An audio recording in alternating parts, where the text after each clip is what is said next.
Welcome to the Stress Outlet. My name is Dr. Kimberly Quinn, and I'm here just with G right now because baby Truman is taking a nap. He's a little overstimulated. When I got home, I have to tell you, from my amazing Arizona conference, what a welcome. The golden retrievers are doing wild circles all around me, so Truman's kind of wrecked.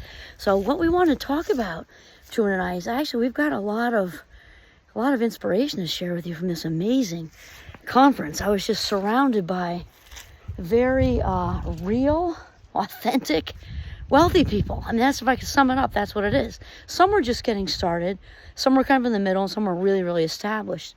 And lots of just dynamite wisdom bombs just all over the place. So one of the main themes, one of the main takeaways that I got was real beats polished. Real beats polished. And we were talking about the context, just to give it to you, was a lot of things. I also interpreted that for videos, or for reels per se. Also, just when we interact with people, I'm not saying to put polished away, because that, I take that, social graces, being polite, we don't ever throw that away. Being respectful and polite, that's not what we're talking about.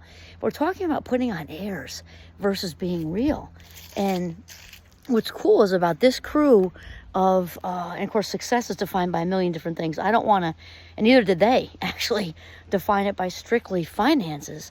It is true, however, that once, we attract and manifest who we are, not what we want. Who we are, not what we want, per se, And so when we really do this be you, be real thing, which a very dear friend of mine, Nathan Danny, is one of my mastermind friends.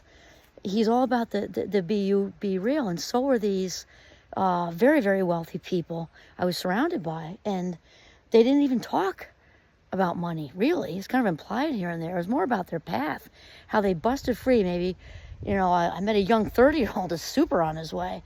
Just, college wasn't for him. His parents were pushing him to do all this tech stuff because he was good at it.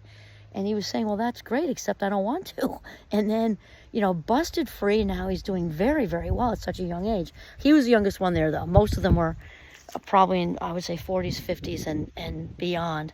And one after the other talked about, really listening to that inner voice. It was like kind of like a pinball game, like bump up against here, didn't work, bump against here, didn't work, and until they felt aligned. I heard the word alignment about 1 million times, and every single one of them talked about keeping it real. Even if you're a used car salesman, there's a lot of bad jokes about those people, and that, an authentic used car salesman is going to be successful.